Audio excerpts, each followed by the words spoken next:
Great job in going through that section. You should now have GitHub all set up and have Git installed on your system and have a few commits under your belt. You also have some good knowledge of Markdown and some other tools related to version control.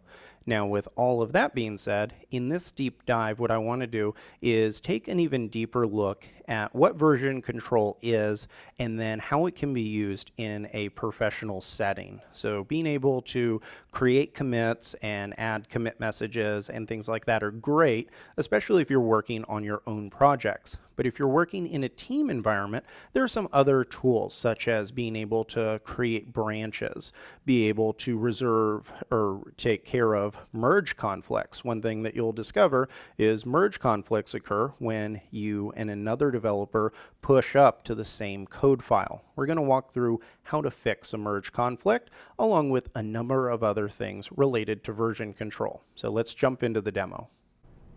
Coming back to the terminal, right here I've created a directory called Git Guide, and this is going to be just an empty directory. If I type ls, you can see that there are no files inside of it. And the reason why I wanted to do this is because I don't want you to think that Git is actually connected to Rails at all. So we could create a brand new Rails application and add Git to it and work with it that way, and that's perfectly fine. But Git is completely separate. So what we're going to go through is just pure Git by itself and talk about the various commands and talk about some more advanced ways to use version control. So the first thing that we're going to do is I'm going to create a Git repository inside of here. This means that we are going to have essentially like a container for all of our versions. This is what's going to store all of the various versions that we're going to have inside of the set of files. So to do that, I can type git init, and you can see right here it says initialized empty Git repository, and it shows exactly where it is.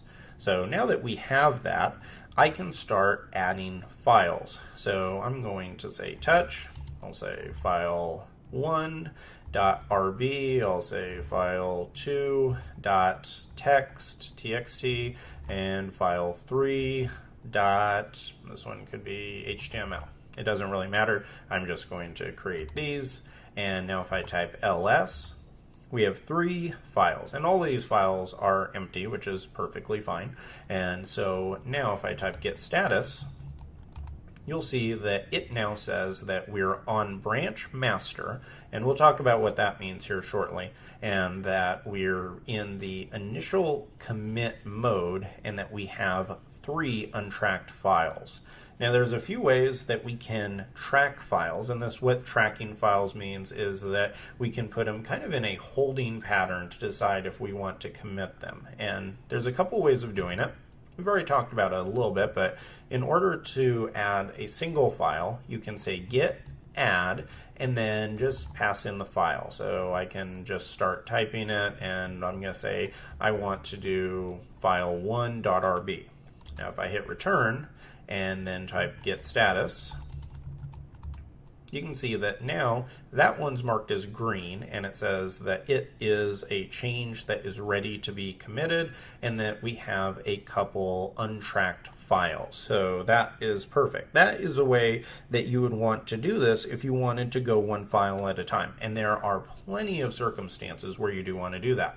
Now you also are going to have times where you want to add all of the files. So all the changes that you made, you want to add. So I'm going to, in order to do that, I'll say git add and then a dot. And that is going to essentially say I want to add all of the items. And now I'm going to clear, come back to the top, say git status. And now you can see all of the items have been added. And so now we can add a commit message. So I'll say git commit -m for message, and then inside of quotation marks I'll say initial commit. We can call it anything we want.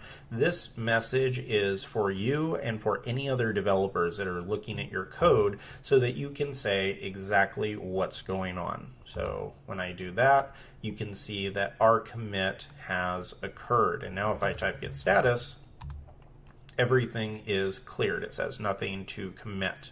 Now, if you want to go back and see any changes, so let's make some changes. I'm going to, if you remember back to our lesson on the command line, I can say echo and just say some content. And then I'm going to pipe this into a file. So I can say some content, and let's pass it to our text file. And now if we hit cat on file 2, you can see it includes some content. And now if you type get status, you'll see that file 2 has been modified. So we now have changes, and I'm going to type get add with a dot, so I add all of it, and then get commit. We can say updated content for file 2. And now I'm going to give you another command, which is called get log. So get log is very helpful to show you the full list of all of the versions for your application. So as you can see, right here we have get log where it says initial commit. This shows the very first set of changes that we had. Now here, this is our get commit for our second one. So it says initial commit and then updated content for file 2.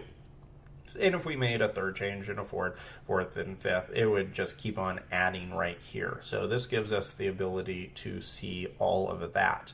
Now, if you ever want to go back and see what your code looks like, then you can copy this commit message right here, and you can say get checkout and then paste that in. And right here, it is going to say you are in detached head state. Don't worry about this. If you never used Git before, this can seem really crazy, and you don't want to, I don't want this to scare you away from what we're doing. All I'm essentially saying is, if you imagine having versions of something, so imagine that you have versions of a video game or something like that, and you want to go back and you want to go play the video game at this version and not the latest version. You would pop in that old version of the video game for you to play it. That's essentially what we're doing right here, is we're saying, I don't want to look at the code right then, I actually want to look at the code in this state. Some of these other messages, these are to help you and say, okay, if you want to check it out and put it in a branch, which is something we're going to talk about here shortly, then you would run this command. But right now, it's saying that this is the commit that we're at. So if I type get status here, you can see there's nothing to commit. And now if I do cat, remember we put this in file 2. If I do that, now you can see, because this was before we made our updated content for file 2, because we went back to look at this version and see what our code looked like at this version, then there's nothing there. So in order to go back, then you can just copy this commit and say get checkout. And now it says previous head position was this, initial commit, head is now here, updated content for file 2. Hit clear and then get status, and you can see it says head detached at 240, etc., etc. So that's how you can switch between commits. And one thing you may notice is it still gives that weird head detached at that commit message. The reason is, even though we're at the latest commit, Git doesn't really keep track of things that way. If you pass in a message and say, I want to go back to such and such version, then it's going to send you there, and it's not going to treat you like it's the main latest version. To get back to the latest version and start working again, the proper command is git checkout and master. Switch to branch master. Now if I type get status, you can see everything is back to normal. And this gives us a perfect lead-in into the next thing I want to talk about, which is Git and how it works with branches. Now if you've never heard of a feature branch or Git and its branches, if you're completely new to Git, then that's perfectly fine. I want to give you a real life example of how branches work, and I'm going to give it to you in a real application. So I'm going to switch over to the DevCamp site, which I manage. So here we have our main profile page. And while this is fine and it's functional, At the time of this recording, we're actually completely redesigning it. Now, the redesign process is going to be quite extensive. It's not going to be something that can happen in a few hours or even in a few days. We're actually redesigning it completely from scratch. So, in other words, if I want to work on this design in the code, it is going to take me a while in order to implement that. But what happens if I'm working on this design, I'm working on implementing this, and then all of a sudden someone messages me and says, hey, if you look on this guide page right here, you have a misspelling. Something very small and tiny, something that would take a few minutes to fix, and then I can upload it and everything is good. The problem is, if I'm not using branches, and we'll talk about what branches are specifically, but if I'm not using branches and I'm just working on the main code base, so if I'm trying to add my design right here and I'm in the middle, say I've only implemented a few of the design components, if I go and I make the spelling change on that other page and I push it all up with what I have here, I'm going to have pushed up a half-finished feature and it's going to look horrible, and you guys who are on DevCamp are absolutely going to hate it, and you're going to think that I'm a horrible developer. So we don't want to have that happen. So instead, what we can do is create feature branches. So what a feature branch is where you can actually isolate work that takes longer than just a few minutes or a few hours or a few days. Whenever you want to isolate a specific feature, such as building out a completely different profile, something that takes a while, then you would create a branch, and then all of your work could be done here. And when you get a message like a spelling fix, some kind of very quick, easy kind of thing, then you can switch to a different branch, make that change, and then you can push that up to the live site, and you wouldn't push up the half-baked kind of feature. So that is where branches come in really handy, is when you want to have a feature that you're building out and you don't want to have it interrupt all of the other work you're doing. So that gives you a little bit of an idea of what they are, hopefully in a real life example. But now let's actually look and see what this code looks like. So the way that you can find out which branch you're on is you can type git branch, and you can see right here it shows I'm on the master branch. Now, if I want to go work on a feature, I can go and I can create a new branch, and I'm going to say git checkout -b, and this is -b, in other words, like dash branch, and I'll call this my -great /feature. And right here it says, okay, you switch to a new branch called my great feature. And now if I do git branch, you can see that I have multiple branches there, and it has highlighted and has a little asterisk showing that I'm on my great feature branch. Now I can do a bunch of work here. So here, let's say that I want to put in some content. So I can say echo some more content, and I'm going to append this, which if you remember back to our CLI or command line deep dive, if I want to append, I use two of these characters, two greater than characters, file2. Now if I say cat file2, you can see that we have some more content added to our file2. Now if I type get status, then it shows that I have all of my other changes are still there, but file2 has been changed. Now let's pretend that someone calls and says that, hey, there is a quick fix that you need to do on the website, and our changes here in file2 are not ready. I can say get add, we'll add file2, and then we can commit it, and I'll say get commit initial implementation of file2. And now what I can do, if I type get status, you'll see we're still on the branch my great feature. nothing to commit, everything's good there. Now to go implement the fix, I can switch to the other branch. So I can say git checkout master, come back to the master branch.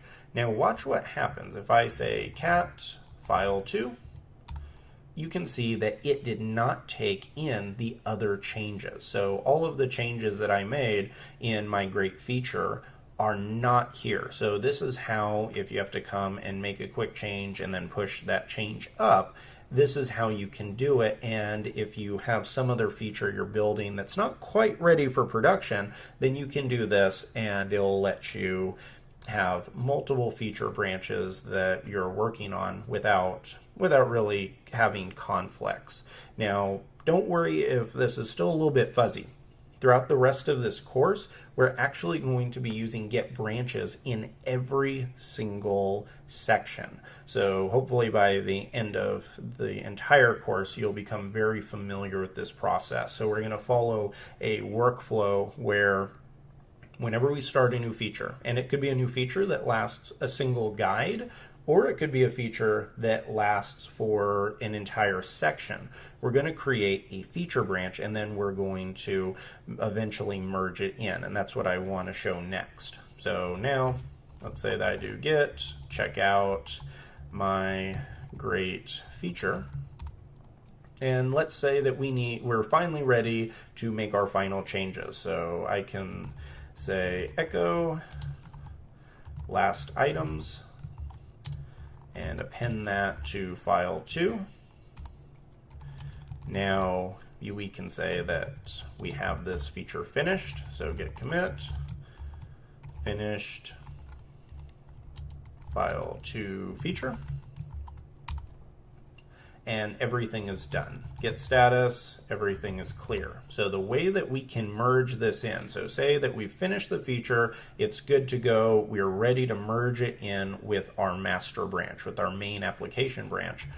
The command is git checkout master, and then git merge, and then the name of the feature. So my great feature. And you can see that it has merged it. It shows that there was one file changed with 2 insertions. Now if I hit clear, the next thing I can do is take a look at the file. So I'm going to say cat file2, and as you can see right here, it merged in all of the new changes. So everything there is working perfectly. So that is how you can create a branch and then how you can merge it in.